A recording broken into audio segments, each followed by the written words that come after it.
नमस्कार, स्वागत है आपका संसद टीवी पर। मैं हूं मनोज वर्मा और आप देख रहे हैं हमारा खास कार्यक्रम मुद्दा आपका। वक्त 2022 को अलविदा कहने और 2023 का स्वागत करने का है। 2022 जा रहा है तो ऐसे में अब पीछे मुड़कर देखने का भी वक्त है कि क्या कुछ ऐसा रहा जो भारत के लिए उपलब्धियां लेकर आया। ऐसे क्या बदलाव भारत लाया जिससे उसकी अंतर्राष्ट्रीय छवि पर देश के लोगों को हमेशा गर्व रहेगा। आइए आज के इस कार्यक्रम में आपको 2022 की उन घटनाओं से रूबरू कराएंगे जिनसे अंतर्राष्ट्रीय पटल पर भारत की साख बढ़ी। भारत की ताकत को दुनिया ने जाना भी और माना भी। आज हम बात करेंगे 2022 की वैश्विक घटनाओं की। इस मुद्दे पर बात इसलिए करेंगे क्योंकि 2022 में अंतर्राष्ट्रीय स्तर पर भारत का प्रभाव तेजी से बढ़ा है। जैसा कि हाल ही में संसद के शीतकालीन सत्र के पहले दिन राज्यसभा में विदेश मंत्री एस जयशंकर ने भारतीय विदेश नीति पर वक्तव्य देते हुए अंतर्राष्ट्रीय स्तर पर भारत की भूमिका का उल्लेख किया। भारत ने इस साल G20, SCO और आसियान से जुड़े कार्यक्रमों में भी हिस्सा लिया। G20 की अध्यक्षता भारत को मिली है। भारत आसियान संबंधों को मजबूती मिली। पूर्वी एशिया शिखर सम्मेलन से भारत और आसियान संबंधों को नई दिशा मिली है। प्रधानमंत्री नरेंद्र मोदी ने शंघाई सहयोग संगठन परिषद के समरकंद शिखर सम्मेलन में भाग लिया, जहां भारत ने SCO की अध्यक्षता ग्रहण की।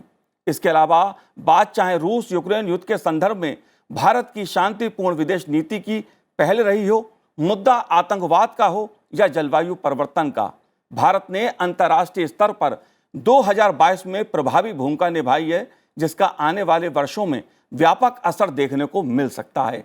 इसलिए मुद्दा आपका में आज हम बात करेंगे दुनिया भर में भारत की साख का। चर्चा करने के लिए खास मेहमान हमारे साथ जुड़े हुए हैं। पूर्व राजदूत सुरेश के गोयल जी हमारे साथ जुड़े हुए हैं। सुरेश जी, आपका बहुत बहुत स्वागत है संसद टीवी पर। साथ ही हम बात करेंगे ORF सामरिक अध्ययन कार्यक्रम के उपाध्यक्ष professor Harsh we Pant ji से। हर्ष जी, आपका भी स्वागत है। और साथ में मेरे साथ इस समय स्टूडियो में मौजूद हैं JNU के स्कूल ऑफ इंटरनेशनल स्टडीज के प्रोफेसर संजय भारद्वाज जी। संजय जी, आपका भी स्वागत है। लेकिन शुरुआत मैं सुरेश जी आपसे करूंगा सबसे पहले, क्योंकि जिस तरह से 2022 में अंतर्राष्ट्रीय स्तर पर भारत ने अपना प्रभाव छोड़ा है, अपनी छाप छोड़ी है, आप कैसे देखते हैं 2022 को, कूटनीतिक संबंधों के मामले में भारत की उपलब्धियों को? देखिए, इस बात में कोई शक नहीं है कि 2022 में भारत की जो साख है, भारत का कद है विदेश मामलों में, वो पहले से काफ़ी आगे बढ़ा। कुछ हालात ऐसे रहे, जैसे कि यूक्रेन की जो हालत रही, उसमें जब मुलाकात हुई, SCO का जो सम्मेलन हुआ, जी और जब प्रधानमंत्री ने कहा कि पुतिन से जब कहा कि ये वक्त युद्ध का नहीं है, तो उसकी काफ़ी आगे चर्चा हुई। तो उससे रूस के ऊपर भी प्रभाव पड़ा, और इसके बाद में भी आप देख रहे हैं कि पुतिन साहब ने ये कहा भी कि जब आगे बातचीत हुई है यूक्रेन के विजिट के बाद में, यूएसए की विजिट के बाद में, कि हम यूक्रेन के साथ में बातचीत करना चाहते हैं। जी इसके अलावा G20 की अध्यक्षता मिली भारत को, SCO की अध्यक्षता मिली है। तो इन सबको देखते हुए भारत की साख और कद दोनों ही काफी बड़ा है। इसके साथ में मैं ये भी कहूंगा कि जब कद बढ़ता है, जिम्मेदारियां बढ़ती हैं, उन जिम्मेदारियों को पूरा करने के लिए जो साधन चाहिए, जो एक अपने जो बाकी सब साथियों का सहयोग चाहिए, वो भी एक बहुत बड़ा चैलेंज बन जाता है। जी तो मैं ये कहूँगी भारत के लिए ये उपलब्धियों का वक्त भी है और चैलेंज भी है, और अगर ये हमने चैलेंज ठीक से निभाया तो भारत का कद और भी काफी आगे बढ़ सकता है। जी हर्ष जी, आप कैसे देखते हैं, क्योंकि 2022 में अंतर्राष्ट्रीय स्तर पे बहुत कुछ ऐसा घटा है और उस घटनाक्रम में जो भारत की भूमिका रही है, माना यह जा रहा है कि 2023 में उसके कुछ व्यापक असर देखने को मिल सकते हैं। आने वाले सालों में भारत का प्रभाव अंतर्राष्ट्रीय कूटनीति में, रिश्तों में और प्रभावी हो सकता है। आप कैसे देखते हैं इस मुद्दे को? साल शुरू हुआ था तब उस समय फरवरी में जब यूक्रेन का युद्ध शुरू हुआ था, उस समय बड़ी एक धर्म संकट की स्थिति भारत के लिए बताई जा रही थी कि भारत का किस तरफ झुकाव होगा, जी कैसे भारत एक ऐसी कड़ी चुनौती का सामना करेगा जिसमें भारत के सामने बहुत बड़े प्रश्न जुड़े हुए थे, भारत की विदेश नीति से, भारत की सुरक्षा नीति के साथ। और भारत का जो कद पिछले कुछ सालों से बढ़ रहा था, उसको देखते हुए ये कयास लगाए जा रहे थे कि हो सकता है ये आगे आने वाले समय भारत के लिए बहुत सारे प्रश्न खड़े करे। लेकिन अगर जब जैसे इस साल का अंत हो रहा है, हम ये देख रहे हैं कि किस तरह से इस पूरे साल हमने देखा कि भारत के साथ लोगों ने जुड़ने की कोशिश करी। जी और वो ऐसे कई देश जो आपस में बात नहीं करते, भारत के साथ जुड़ना चाह रहे हैं, आपस में उनकी नहीं बनती, भारत के साथ बनाना चाह रहे हैं।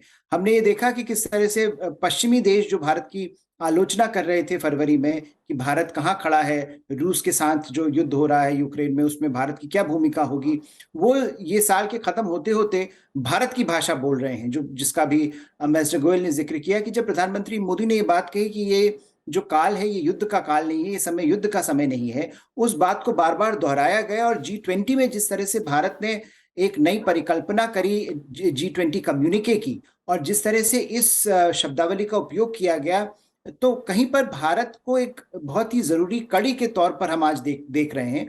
और वो कड़ी अलग अलग जो स्टेक होल्डर्स हैं उनको जोड़ने के काम कर रही है, चाहे वो पश्चिमी देश के साथ रूस का कयास, रूस के संबंध हो, जी या पश्चिमी देश और चीन के सामने जो विवाद खड़ा है, उसमें भारत की भूमिका एक ऐसे देश की रही जहां न सिर्फ भारत चीन के सामने खड़ा होकर ये कह पाया कि देखिए जो हमारे हित हैं हम उनको हित को पूरा करने के लिए तैयार हैं, कटिबद्ध हैं, हम आपके सामने झुकेंगे नहीं। जी और उस जो एक भारत की रोल से जिस तरह से पूरे हिंद प्रशांत में एक नई कड़ी जुड़ी, एक नया प्रयास किया गया कि किस तरह से चीन की जो एक अग्रेसिव पॉलिसीज थी उनके खिलाफ किस तरह से मोर्चाबंदी की जाएगी, किस तरह से देश उसका सामना करेंगे, उसमें भारत ने बहुत बड़ी भूमिका निभाई है।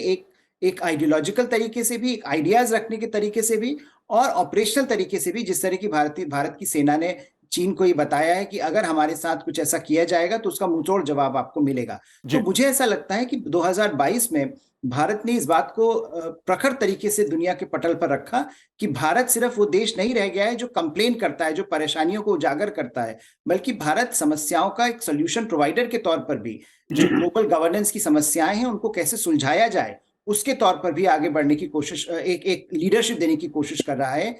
एक ऐसे समय में जबकि एक लीडरशिप वैक्यूम है, अगर आप दुनिया में देखें वहां पर नेतृत्व की कमी मानी जा रही है। जो बड़े देश हैं वो आपस में लड़ रहे हैं, पोलराइज्ड हैं, वो अंतर्मुखी हो गए हैं। भारत ने लगातार ये मैसेज दिया है कि भारत न सिर्फ अपने हितों के लिए काम करेगा, बल्कि वो उन सारे देशों की आवाज बन के खड़ा होगा जिन देशों की आवाज सुनाई नहीं देती। तो जैसा जी कि हम कह रहे हैं कि G20 जो है वो डेवलपिंग कंट्रीज की वॉइस बनकर भारत वहां पर खड़ा जी होगा। बिल्कुल तो वो जो भारत ने प्रयास किया है कि एक नई तरीके से अपनी विदेश नीति को आगे ले जाना, न सिर्फ उसमें एक प्रभाव अपना दिखाना, बल्कि एक अपने कद को इस तरह से बढ़ाना कि वो सिर्फ अपने हितों के लिए बात ना करे, बल्कि जनहित की, लोकहित की बात करे। तो जी मुझे बिल्कुल लगता है ये बड़ा एक प्रभावशाली कदम है, और इसको बिल्कुल आगे भारत अगर ले जाता है अगले साल तो उसमें हम काफी सफलता भारत को मिल सकती है। बिल्कुल लेकिन प्रोफेसर संजय भारद्वाज जी, जैसा हर्ष जी ने कहा और सुरेश जी ने भी इशारा उस तरफ किया कि अगर विदेश नीति की हम बात करें, कूटनीतिक रिश्तों की हम बात करें, तो पिछले कुछ सालों में जिस तरह से भारत की भूमिका उभर के आई है, चाहे हमने देखा दुनिया के सामने कोविड का संकट आया, तब भारत ने एक वैश्विक नेतृत्व देने की कोशिश की, दुनिया के दूसरे देशों की मदद की। रूस यूक्रेन के बीच जो युद्ध हुआ उसमें भी भारत ने एक शांतिपूर्ण रास्ता कैसे निकले उस नीति पे चलते हुए एक दुनिया को संभालने की कोशिश की। आतंकवाद के मुद्दे पर भी भारत ने एक प्रकार से दुनिया का नेतृत्व करने की कोशिश की, आंखें खोलने की कोशिश की है दुनिया को। जो बदली हुई भूमिका है भारत की, जिस प्रभाव की हम बात कर रहे हैं कि दुनिया के वो देश जो आपस में बात नहीं करते हैं लेकिन भारत के साथ सब चलना चाहते हैं, आप कैसे देखते हैं इस मुद्दे को? देखिए, निश्चित रूप से 2022 को हम देखते हैं तो दो बातें साफ साफ थी। पहली बात कि एक पोस्ट पैंडेमिक एक सोसाइटी के सामने डिफरेंट चैलेंजेस थे, खासकर जो हेल्थ के इश्यूज़ को लेके और जिस तरीके का एक दबाव अर्थव्यवस्था पे पड़ा हुआ था सभी देशों पे। दूसरा, फरवरी में जिस तरीके से रशिया और यूक्रेन वॉर शुरू हुआ, तो ये दो बहुत बड़ी दुनिया के सामने एक चुनौती थी, और उसमें भारत एक ऐसा देश था जो तीन बातों पे जो उनकी जिनका परीक्षण आप कर सकते हैं कि भारत ने पहली बात की अपनी एक इंडिपेंडेंट फॉरेन पॉलिसी रखी, जी। चाहे वो रिश्तों के लिए संदर्भ में देखिए कि वेस्ट के दबाव में नहीं आए, हमने रशिया के साथ भी एनर्जी रिलेशंस को बरकरार रखा और मजबूती के साथ, और वेस्ट में जहाँ पे हमने पीस और डायलॉग और डिप्लोमेसी की बात की वो आगे हम बढ़ते रहे। दूसरा, हमने अपनी स्ट्रेटेजिक ऑटोनॉमी को भी बरकरार रखा कि किसी भी तरीके से, चाहे वो चाइना का मुद्दा हो या रशिया का मुद्दा हो या अमेरिका के साथ भी अलायंस की बात हो, हमने अपना स्ट्रेटेजिक ऑटोनॉमी को बरकरार रखा। और जो तीसरा जो बहुत महत्वपूर्ण पक्ष है, जो भारत की एक लीडरशिप, भारत को एक लीडरशिप दे रहा है पर्टिकुलरली इन ग्लोबल साउथ में, कि वो है कि जो हमने मल्टी अलाइन फॉरेन पॉलिसी हमारा है कि हम एक साथ, ऐसा नहीं है कि हमको आप कह दीजिए कि हम अमेरिका के साथ जुड़ गए हैं, हमने फॉर फाउंडेशनल एग्रीमेंट कर दिया, अब अमेरिका जैसा कहेगा वैसा, हमने उसको नहीं रखा। हमने बहुत बैलेंस्ड फॉरेन पॉलिसी रखते हुए मल्टी अलाइनमेंट को आगे बढ़ाया। उसमें हम एससीओ में भी सक्रिय भूमिका निभाई, और एससीओ के जो कंट्रीज़ हैं वो भारत के लिए बहुत बहुत महत्वपूर्ण है, चाहे वो एनर्जी के संदर्भ में हो, चाहे सुरक्षा के संदर्भ में हो, चाहे आतंकवाद के संदर्भ में हो। भारत को अभी एससीओ का लीडरशिप मिला है और भारत सकारात्मक भूमिका उसमें निभा रहा है, तो एक ये बहुत बड़ा महत्वपूर्ण है। दूसरा, हमने क्वाड में भी हम सक्रिय रूप से अमेरिका के साथ, जापान और ऑस्ट्रेलिया के साथ जुड़े हुए हैं। जो इंडो पैसिफिक रीजन है उसमें अपना दबदबा बढ़ा रहे हैं, अपना प्रभुत्व बढ़ा रहे हैं, और उनके साथ भी हम खड़े हुए हैं। तो एक जो मल्टी अलाइंड हमारा फॉरेन पॉलिसी वो साथ साथ चलता रहा है। अब मुद्दा आता है कि जिस तरीके से भारत ने अपनी भूमिका जो G20 समिट में रखी, उसमें आप देखिए कि जो सामाजिक और आर्थिक मुद्दे हैं, क्योंकि अभी दो संकट थे जब G20 समिट शुरू हुआ। पहला संकट था खाद्य संकट था, दूसरा एनर्जी ऊर्जा का क्राइसिस था, और उसमें जो एक अर्थव्यवस्था दबाव में थी, उसमें भारत के पास जो लीडरशिप आई है G20 की, उसमें ग्लोबल साउथ के जो मुद्दे हैं, चाहे वो ट्रेड का मुद्दा हो, चाहे क्लाइमेट जस्टिस में आप देखो बहुत बड़ा एक सक्रिय भूमिका निभाई। क्लाइमेट जस्टिस समिट हुआ, वो एक दिन आगे बढ़ा क्योंकि उसमें उसके फंड का और उसको इक्वल शेयर की बात थी, बर्डन लेने की बात थी। तो भारत का जो एक प्रभुत्व बढ़ा है G20 में, जो और जिस तरीके से वो कंडक्ट कर रहा है, क्योंकि जैसे हर्ष जी ने भी कहा कि मोदी जी ने कहा कि ये अभी युद्ध का वक्त नहीं है, और हम वसुधैव कुटुंबकम की बात करते हैं। तो भारत के पास जो एक लीडरशिप आया है और जो डिफरेंट मुद्दे हैं जो अंतर्राष्ट्रीय पटल पे आगे बढ़ने वाले हैं। एक बात मैं जोड़ना चाहूँगा, क्योंकि भारत एस्पायर कर रहा है,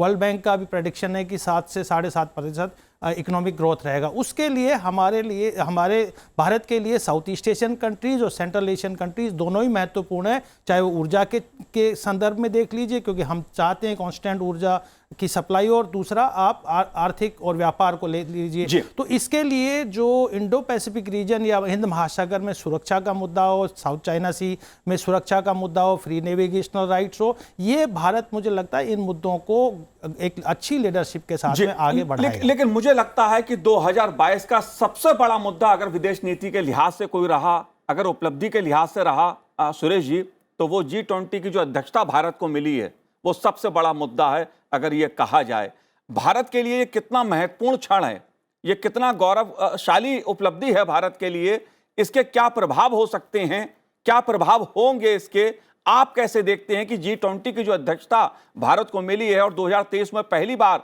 भारत में G20 देशों का शिखर सम्मेलन होगा, इसको आप कैसे देखते हैं? मनोज जी, आपने सही कहा कि भारत को G20 की अध्यक्षता मिलना एक तरह से गौरव की बात है और अच्छी बात है। कि मैं इसको अगर आप मेरे को इजाजत दें, थोड़ा सा अलग हटके देखना चाहूंगा जी, क्योंकि खुश होने की बात अलग है और जिम्मेदारी निभाने की एक बात अलग हो जाती है। और मैं चाहता हूं कि G20 की अध्यक्षता को एक जिम्मेदारी के रूप में देखते हुए अगर हम ये सोचें कि हमको इस अध्यक्षता से क्या हासिल करना है और कैसे इसको आगे बढ़ाना है, मैं उसके बारे में बात करना चाहूंगा, अगर आप मेरे को इजाजत दें। देखिए, ऐसा है कि G20 की अध्यक्षता मिलना एक रोटेशनल प्रेसिडेंसी होती है, हर एक को मिलती है, और भारत को ये पिछले साल मिलने वाली थी, पिछले साल इंडोनेशिया दी गई, इस बार मिली।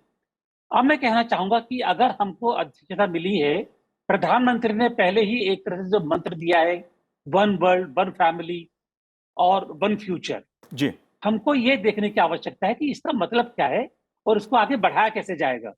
इस बात में कोई दो राय नहीं है कि अगर हम विश्व की जो प्रॉब्लम्स हैं, जो समस्याएं हैं, उनको देखें तो समस्याएं एक देश के हल करने से नहीं होंगी। ये सब देशों को साथ मिलकर के चलना है और यहीं पर वासुदेव कुटुंबकम भी आता है, यहीं पर वन वर्ल्ड वन फ्यूचर ये सब भी आता है। सबसे बड़ी प्रॉब्लम्स क्या है, क्या क्या होंगी हमारे सामने? अगर G20 में देखा जाए फूड सिक्योरिटी, यूक्रेन के युद्ध ने फूड सिक्योरिटी के जो प्रॉब्लम है एक बड़े भयावह रूप में सामने कर दिया है कि अफ्रीका देशों को, यूरोप के काफी देशों को अन्न नहीं मिल रहा है खाने के लिए। एक फूड सिक्योरिटी की प्रॉब्लम हल सामने आ गई है, उसको किस तरह से टैकल किया जाए। भारत की जो भूमिका रहेगी उस फूड सिक्योरिटी को हल करने के लिए बड़ी महत्वपूर्ण रहेगी। एनर्जी सिक्योरिटी की बात आ जाती है। सबसे बड़ी चीज आपने बात करी टेररिज्म की। जी हम लोग G20 के संदर्भ में अभी भी बात नहीं कर रहे हैं कि जो फाइनेंशियल टेररिज्म सामने आ रहा है क्रिप्टो करेंसी के रूप में, साइबर टेररिज्म, साइबर हैकिंग के रूप में, और इसके अलावा जब ये जो करेंसी है, क्या बोलते हैं उसको, जाली करेंसी, जी उसकी जब बात आती है जो विश्व में चालू हो रही है और जिससे कि टेररिज्म को सपोर्ट मिलता है, उसके बारे में बातचीत करनी है। तो मैं ये कहूंगा कि इन सब चीजों को देखते हुए 2022 और 2023 में भारत की जो भूमिका रहेगी बहुत महत्वपूर्ण रहेगी और ये आवश्यक है कि हम लोग इसको समझते हुए तैयारी पूरी रखें। कर रहे हैं हमारे पूरी, लेकिन कि आगे क्या होना चाहिए एक बैकग्राउंड लेकर के विश्व को उस हम डायरेक्शन में डालें, तो ये हमारी बहुत बड़ी एक अकम्प्लिशमेंट हो जाएगी। जी जी मनोज जी। जी बिल्कुल। हर्ष जी, इसी मुद्दे को मैं आपसे भी समझना चाहूंगा, क्योंकि G20 की अध्यक्षता मिलना गौरवशाली क्षण में, या गौरवशाली उपलब्धि इसलिए कह रहा हूं मैं क्योंकि दुनिया के आर्थिक रूप से संपन्न देशों के इस समूह का अगर कारोबार की बात की जाए दुनिया के, तो 75% से ज्यादा ये देश मिलकर कारोबार करते हैं और दुनिया की 2/3 आबादी का प्रतिनिधित्व करते हैं G20 के ये देश। इसलिए भारत की जो भूमिका G20 की अध्यक्षता के साथ शुरू होती है, और जिस तरह से प्रधानमंत्री नरेंद्र मोदी जी ने इसकी अध्यक्षता संभालते हुए जो बात उन्होंने कहा कि जो थीम है एक पृथ्वी, एक परिवार और एक भविष्य, और साथ ही जो UN की भूमिका होनी चाहिए थी और G20 की और अधिक भूमिका हो सकती है, इस संदर्भ में आप कैसे देखते हैं भारत की भूमिका को? मिस्टर गोयल की बात ठीक है कि ये एक रोटेशनल प्रेसिडेंसी होती है, लेकिन जो महत्वपूर्ण बात इसमें यह है कि आपको ये रोटेशनल प्रेसिडेंसी एक ऐसे समय में मिल रही है जबकि भारत के पास ये मौका है ये दिखाने का कि भारत की नेतृत्व क्षमता, जो जिस पर अभी तक कई देश प्रश्न चिन्ह लगाते थे, जी वो नेतृत्व की क्षमता आज आप अपनी दिखा सकते हैं। क्योंकि एक ऐसे समय जिस समय वैश्विक स्तर पर पोलराइजेशन इतना बढ़ा हुआ है कि जो बड़े देश हैं वो एक दूसरे के साथ काम करने को तैयार नहीं है, जो कि चाहे वो खाद्य सुरक्षा का मुद्दा हो या एनर्जी सिक्योरिटी की बात हो, सप्लाई चेन्स की बात हो, इंफ्रास्ट्रक्चर की बात हो, क्लाइमेट चेंज की बात हो, इस पर काम नहीं हो रहा है। और जैसा आपने कहा कि जो हमारे मल्टीलैटरल इंस्टीट्यूशंस हैं, सबसे बड़ा इंस्टीट्यूशन यूएन का जो है वो अलग थलग पड़ा हुआ है। उसने पिछले जो समस्याएं आई हैं पिछले साल, इस साल 2022 में, उसमें अगर आप यूएन की भूमिका देखें तो एक मार्जिनल रही है। बिल्कुल भी किसी भी तरह से यूनाइटेड नेशंस हो, WHO हो, WTO हो, वर्ल्ड ट्रेड ऑर्गेनाइजेशन हो, ये सारे इंस्टीट्यूशंस आज डिफंक्ट पड़े हैं। तो उस समय अगर हमको मल्टीलैटरलिज्म को रिवाइव करना है, क्योंकि भारत ने जिस बात का जिक्र हो रहा है कि वन वर्ल्ड वन फ्यूचर की जो हम जिक्र करते हैं, वो हम इसलिए कहते हैं कि हम दुनिया का वो देश बनना चाहते हैं जो उन देशों की बात कर रहा है जो मार्जिनलाइज्ड हैं, जो सबसे गरीब हैं, जो सबसे गुर्बत में हैं, जिनकी कोई बात नहीं करता। बड़े देश अपने हितों को साधने के चक्कर में, चाहे वो चीन का मुद्दा हो, रूस का मुद्दा हो, उसमें आप देखें कि किस तरह से वो अपनी ही समस्याओं को थोप रहे हैं दुनिया के ऊपर। अगर आज आर्थिक मंदी आ रही है, अगर आज खाद्य की समस्या आ रही है, तो वो बड़े देशों के कारण आ रही है और छोटे देशों को उसका जवाब जब वो मांगते हैं तो नहीं मिलता। तो अगर भारत को एक ऐसे मल्टीलैटरल ऑर्डर की परिकल्पना करनी है जिसमें उसका नेतृत्व आगे बढ़े, तो ये मौका भारत के लिए सबसे महत्वपूर्ण मौका है। और दूसरी चीज ये है कि भारत की जो कहानी है, भारत की जो स्टोरी है, आज वो बड़ी अट्रैक्टिव है। आप दुनिया भर में देखें तो दुनिया भर में भारत ही एक ऐसी बड़ी अर्थव्यवस्था है जो आर्थिक तरीके से आगे बढ़ रही है। भारत ही एक ऐसी अर्थव्यवस्था है जिसने डेवलपिंग और डेवलप्ड कंट्रीज का जो ये नैरेटिव होता था, इसको इसके ऊपर चढ़कर एक काम करने की कोशिश करी है। भारत अभी भी गरीब देश है, लेकिन उस गरीब देश में आप देखिए डिजिटल ट्रांसफॉर्मेशन जो आया है, फाइनेंशियल इंक्लूजन जो हमने किया है, हम जो क्लीन एनर्जी की बात करते हैं वो भारत ही कर रहा है। अगर आप इसके बड़े जो डेवलप्ड और डेवलपिंग कंट्रीज का पैमाना है उससे आप इसको नापने की कोशिश करें, तो वो जो एक परिकल्पना भारत ने अपने नेतृत्व की करी है और भारत ने अपनी जो डोमेस्टिक इकोनॉमी की करी है, अगर हम उसको लेकर बाहर जाते हैं, अगर हम भारत अपनी कहानी को दुनिया के सामने रख पाता है, तो इससे बेहतर मौका आपको नहीं मिलेगा। और इसी मौके का भरपूर उपयोग करके जो 2022 में प्रेसिडेंसी मिली है, अगर वो 2023 में हमको उसके कॉन्सिक्वेंसेस रिजल्ट्स देखने हैं, तो मुझे लगता है इससे बेहतर मौका हमारे पास नहीं होगा। और इसीलिए प्रधानमंत्री जो बार बार ये बात कह रहे हैं कि ये सिर्फ भारत की बात नहीं है, ये भारत से जुड़े हर उस भारतवासी की बात है जो अपने आप को एक ग्लोबल सिटीजन मानता है और जो ये मानता है कि भारत दुनिया से जुड़ा हुआ देश है। भारत कभी इस बात की, अपने जो नैरो सेल्फ इंटरेस्ट की बात कभी नहीं करता, वो हमेशा इनलाइटन सेल्फ इंटरेस्ट की बात करता है। वो हमेशा दुनिया के देशों के साथ जुड़कर समस्याओं के हल खोजने की बात करता है। तो मुझे लगता है अगर हम उस परिप्रेक्ष्य में इसको G20 की प्रेसिडेंसी को आगे बढ़ाते हैं, तो उससे भारत के नेतृत्व को बल मिलेगा, वैश्विक नेतृत्व को बल मिलेगा, और ऐसे समय में बल मिलेगा जबकि नेतृत्व का अभाव वैश्विक स्तर पर हम देख रहे हैं। बड़े देश इसको आगे बढ़ाने में सक्षम नहीं हो रहे हैं और भारत के ऊपर इसीलिए बहुत नजरें गड़ी हुई हैं, और इसीलिए बार बार बड़े देश भी इस बात को देख रहे हैं कि किस तरह से भारत G20 की प्रेसिडेंसी को आगे बढ़ाता है। जी बिल्कुल हर्ष जी। G20 की बात मैं प्रोफेसर संजय जी इसलिए कर रहा हूं कि अध्यक्षता को गौरवशाली उपलब्धि इसलिए कह रहा हूं बार बार मैं, क्योंकि जिस प्रकार से भारत ने G20 की अध्यक्षता को लेकर जिक्र किया है, वैश्विक समस्याओं को दुनिया के सामने सुलझाने का, एक साथ चलने का आह्वान किया है। साथ ही अगर बात मैं 1 दिसंबर 2022 की करूं, वास्तव में ये दिन भी यादगार है भारत के लिए, क्योंकि संयुक्त राष्ट्र सुरक्षा परिषद की अध्यक्षता भारत ने संभाली। इसको आप कैसे देखते हैं? क्योंकि अगर बात संयुक्त राष्ट्र सुरक्षा परिषद की जाए तो 2 साल के कार्यकाल के दौरान ये दूसरी बार है जब एक निर्वाचित सदस्य के रूप में भारत ने संयुक्त राष्ट्र सुरक्षा परिषद की अध्यक्षता पद को संभाला है। आप कैसे देखते हैं? क्योंकि मामूली बात नहीं है कि जो G20 की अध्यक्षता मिलना और संयुक्त राष्ट्र सुरक्षा परिषद की अध्यक्षता संभालना।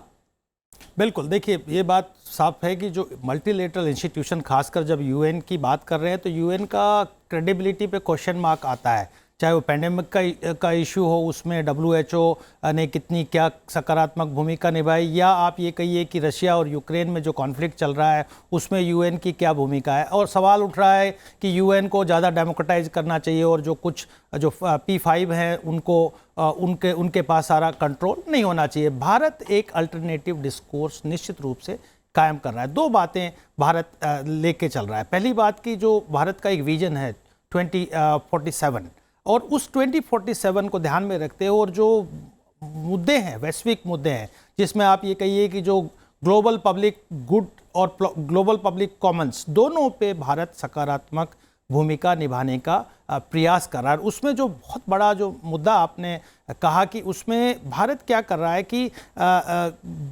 रीजनल डिप्लोमेसी कर रहा है ग्लोबल गेन के लिए, और उसमें कोशिश कर रहा है कि एक जो डेवलप इंडिया का कॉन्सेप्ट है, वो डेवलप इंडिया का कॉन्सेप्ट भारत की सॉवरेनिटी तक ना सीमित रह के उसके बियॉन्ड भी जाए, यानी कि जो नेबरिंग कंट्रीज हैं भारत के वो भी साथ साथ डेवलप करें। और यही कारण है कि बांग्लादेश भी G20 में इन्वाइटेड एक मेंबर है, क्योंकि भारत का जो अपना एक डेवलपमेंटल एजेंडा है वो नेबरिंग कंट्रीज़ को, चाहे वो श्रीलंका का क्राइसिस हो, भारत ने लगभग $4.5 बिलियन का हेल्प मदद किया, बांग्लादेश में लगभग $8 बिलियन का लाइन ऑफ क्रेडिट हमने एक्सटेंड किया, नेपाल में भी हम डेवलपमेंटल एक्टिविटीज़ कर रहे हैं, हम अफगानिस्तान में भी जो हमारे अधूरे जो प्रोजेक्ट्स हैं लगभग $3 बिलियन का हमने इन्वेस्टमेंट किया है, उनको पूरा करने के लिए हम चाहते हैं कि हमारा रीजन एक सकारात्मक पहल के लिए जो हमारा ग्लोबल साउथ का जो एक कंसर्न्स हैं, जो ग्लोबल कॉमन्स हैं, उसमें साझेदारी करके एक स्टेबल क्षेत्र बना के हम जो वैश्विक जो चुनौतियां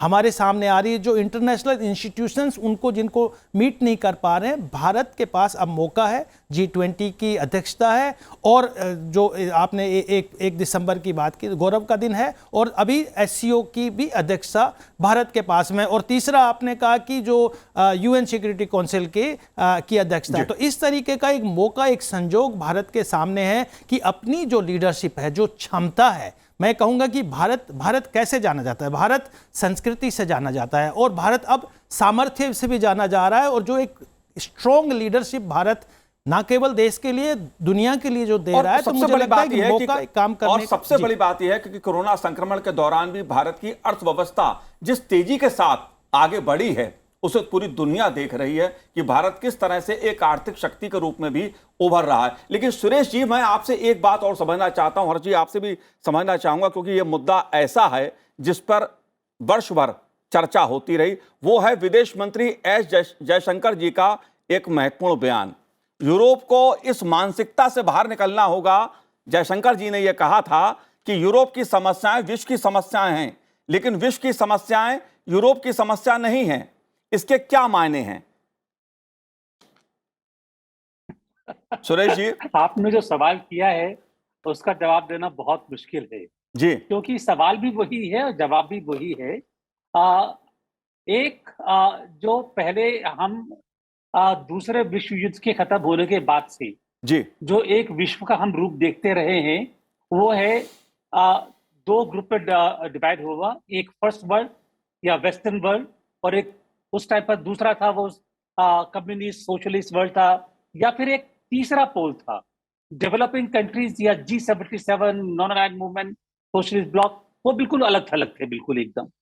तो हुआ क्या है कि पिछले कम से कम 1990 तक जब तक ये रहा है, उसके बाद में ट्रांसफॉर्मेशन हुआ, लेकिन कम से कम मैं अब तक देखता रहता हूँ, यूक्रेन भी उसी का एक परिचय है कि यूरोप में जो भी कोई प्रॉब्लम है, वो जो समस्या है वो पूरे विश्व की समस्या बन जाती है, क्योंकि उनके लिए वो समस्या बहुत बड़ी है ये कि अगर यूक्रेन में हो रहा है तो क्यों हो रहा है ये। उसकी समस्याओं से दूसरे देशों को फर्क कितना पड़ता है नहीं पड़ता है इससे मतलब नहीं है, लेकिन यूरोप सेंट्रिक वर्ड है वो। तो मेरा ख्याल है जयशंकर साहब ने बड़े सही अच्छी तरह से एक सेंटेंस में, एक वाक्य में जो बताया, उनको जो आईना दिखाया है और बिल्कुल सही बताया है। लेकिन देखिए, ये भारत में कहने की सामर्थ्य थी जी, भारत कह सकता है, क्या कोई और देश संसार में ऐसा कह सकता? मुझे शक है उसके बारे में कि वो इतना एकदम खुलकर के साफ गोई से ये बात कह सके। तो ये भी एक तरह से हमारी शक्ति का परिचय है कि हमें ये कहने की सामर्थ्य है। और जो जयशंकर जी ने कहा है, बिल्कुल बिल्कुल साफ बात है कि यूरोप को भी देखना पड़ेगा कि जो दूसरे देशों की समस्याएं हैं वो विश्व की समस्याएं बन सकती हैं। जी, और ये उन्होंने कहा था इस सिलसिले में कि जब हम तेल ले रहे हैं रशिया से, जी, जी, तो हालांकि यूरोप के सारे देश तेल ले रहे हैं, हमसे ज्यादा तेल लिया है, लेकिन उसमें कोई दिक्कत नहीं है क्योंकि यूरोप के लिए एनर्जी की प्रॉब्लम है, तो उनके लिए रशिया से तेल लेना बन जाता है ये। लेकिन हम अपनी एनर्जी सिक्योरिटी के लिए अलग तेल ले, उस पर ऑब्जेक्शन शुरू हो जाते हैं। तो मेरा ख्याल है ये सब कुछ देखते हुए जो एक कहा जाता है कि डबल स्टैंडर्ड जो यूरोप लेता है, उसका काफी अच्छा परिचय दिया उन्होंने। जी, और बिल्कुल मैं उसका बिल्कुल समर्थन करता हूँ। बिल्कुल। जी। हर्षी, ये मुद्दा इसलिए महत्वपूर्ण है कि जब दुनिया कई गुटों में बटी हुई दिख रही हो, एक तरफ अमेरिका हो, एक तरफ चीन हो, दूसरे ऐसे देश हों, और ऐसे में भारत के विदेश मंत्री का यह कहना साफ तौर पर कि भारत अपनी पसंद चुनने का हकदार है, इसको आप कैसे देखते हैं? क्योंकि अंतर्राष्ट्रीय कूटनीति के लिहाज से भारत का ये स्टैंड है, उसकी चर्चा पूरी दुनिया में हुई। जी बिल्कुल। ये जब ये पूरा क्राइसिस शुरू हुआ था यूक्रेन का, उस समय भारत के ऊपर बहुत लोगों ने प्रश्न उठाए थे कि भारत को कैसे अपनी विदेश नीति को आगे ले जाना चाहिए, किसके साथ भारत को जुड़ना चाहिए, किसके साथ नहीं जुड़ना चाहिए, क्या करना चाहिए, किससे क्या खरीदना चाहिए। इसकी बहुत चर्चा यूरोप में हुई थी और इस बात को लेकर यूरोप के सारे देश भारत आए, उन्होंने अपनी अपनी बात रखी। और लेकिन मुझे लगता है भारत ने जिस तटस्थता के साथ अपनी बात को आगे रखा है और जिस तरह से भारत ने सारे स्टेक होल्डर्स को इंगेज किया है, वो भारत ही कर सकता है। और इसीलिए भारत आज जो दुनिया के केंद्र में खड़ा है, एक तरह से दुनिया का केंद्र बिंदु बन गया है, क्योंकि भारत को सारे देशों को ऐसा लगता है कि भारत ने अपनी विदेश नीति को अपने टर्म्स पर आगे बढ़ाया, अपनी स्ट्रेटेजिक ऑटोनॉमी को बनाए रखा, किसी के दबाव में आकर काम नहीं किया और सबके साथ बात आगे बढ़ाई। देखिए, आप यूरोप को आईना ये तभी दिखा पाए जब आपने यूरोप में डिप्लोमेटिक इन्वेस्टमेंट किया। पिछले कुछ सालों में आपने यूरोप के साथ ऐसे संबंध बनाए कि आप यूरोप के साथ बेबाकी से अपनी बात रख पाए। और जब जयशंकर साहब ये बात रखते हैं आज, तो यूरोप में उसको नकारा नहीं जाता। यूरोप भी इस बात को समझने को कोशिश करता है कि आखिर भारत में हो क्या रहा है। तो पिछले, अगर आप फरवरी से लेकर दिसंबर तक की जर्नी को देखें, यात्रा को देखें, तो आज यूरोप में बहुत बेहतर अंडरस्टैंडिंग है कि भारत क्यों रूस से तेल लेता है, या भारत क्यों रूस के साथ अपने संबंधों को इस तरह से ले जा रहा है आगे। तो वो जो एक अंडरस्टैंडिंग बड़ी है, वो भारत ने जिस तरह से अपनी विदेश नीति को कंडक्ट किया है और जिस तरह से एक अपनी इंडिपेंडेंट जो पर्सनालिटी है, ग्लोबल पर्सनालिटी, उसको बना कर रखा है, उसको प्रिजर्व किया है। और ये बहुत बड़ा अचीवमेंट होता है, खासकर ऐसे समय में जबकि दुनिया भर में दुनिया एक ऐसे दो गुटों में विभाजित होती जा रही है जिनका मिलना आगे चलकर बहुत मुश्किल हो गया है। और इसीलिए जो सारे सवाल आपने अभी तक किए कि भारत की G20 प्रेसिडेंसी इसलिए मायने रखती है कि अगर भारत इन सबको जोड़कर किसी तरह का global agenda, global governance framework रख पाता है 2023 में, तो वो बहुत बड़ा अचीवमेंट होगा भारत के लिए भी और दुनिया के लिए भी। बिल्कुल बिल्कुल बिल्कुल। 2022 में भारत की जो उपलब्धियां रहीं विदेश नीति के लिहाज से अंतर्राष्ट्रीय मंचों पर, जाहिर तौर पर उसका असर 2023 में और आने वाले समय में देखने को मिलेगा, क्योंकि दुनिया में भारत की साख बड़ी है, भारत का प्रभाव बड़ा है। आप तीनों ने संसद टीवी से बात की, बहुत बहुत शुक्रिया, बहुत बहुत धन्यवाद संसद टीवी से बात करने के लिए। तो आज इस कार्यक्रम में इतना ही, मुझे दीजिए आज्ञा, नमस्कार।